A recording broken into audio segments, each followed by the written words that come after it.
Kisah martir pada hari ini diambil dari Groningen, Belgia, sekitar tahun 1500, yang bertemakan dimasukkan ke dinding tembok. Aku menemukan sang inkuisitor. Seorang inkuisitor adalah pejabat dari sebuah lembaga yang bertujuan untuk menghapus ajaran sesat atau hal-hal lain yang bertentangan dengan pengajaran iman Katolik. Mengacungkan buku terlarang seraya memanggil asistennya. Bawalah wali kota dan keluarganya masuk. Seorang sedang mempelajari Alkitab di rumah ini. Pada abad ke-16, Philip II mengutus Duke of Alba ke Flanders untuk menghancurkan kaum Protestan yang tetap kukuh membaca Alkitab dalam bahasa mereka sendiri. Siapapun yang didapati mempelajari Alkitab digantung, dibenamkan, dicabik hingga terkoyak, atau dibakar hidup-hidup pada suatu tiang gantungan.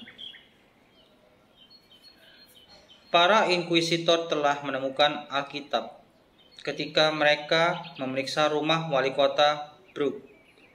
Satu persatu anggota keluarga ditanya, tetapi semua orang menyatakan bahwa mereka tidak tahu menahu mengenai bagaimana Alkitab tersebut bisa ada di rumah mereka.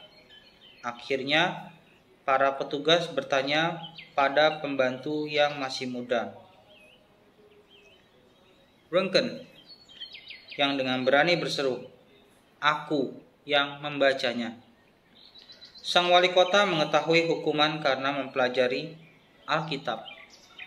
Berusaha membelanya, katanya, "Oh tidak, ia hanya memilikinya. Ia bahkan tidak pernah membacanya."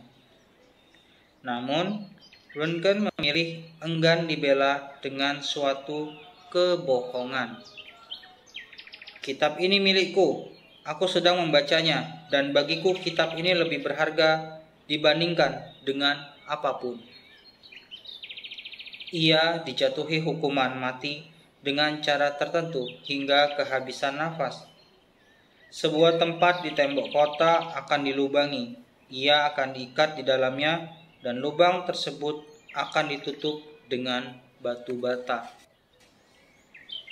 Pada hari eksekusinya, selagi ia berdiri di samping tembok itu, seorang petugas berusaha membuatnya berubah pikiran. Katanya, "Masih sangat muda dan cantik. Benarkah mau mati?" Groningen menjawab, "Juru selamatku telah mati bagiku. Aku juga akan mati baginya." Sementara batu bata ditumpuk semakin tinggi, kembali dia diberi peringatan. "Kau akan kehabisan nafas dan mati di sini." Jawab Groningen, "Aku akan bersama Yesus." Akhirnya tembok itu telah selesai, kecuali satu bata yang akan menutupi wajahnya. Untuk terakhir kalinya, si petugas berusaha membujuknya. "Bertobatlah, ucapkan saja satu kata dan engkau akan dibebaskan." Namun, Groningen menolak. Malah sebaliknya berkata, "Ya Tuhan, ampunilah para pembunuhku." Batu bata itu diletakkan pada tempatnya. Bertahun-tahun kemudian, tulang belulangnya dipindahkan dari tembok dan dikuburkan di pemakaman Brugge. Groningen merupakan seorang wanita muda yang bisa dikatakan pemberani. Groningen mempercayakan hidupnya kepada Yesus dengan mengetahui bahwa akhir hidupnya di bumi bukanlah akhir kehidupannya secara keseluruhan atau dibanding dengan kekekalan.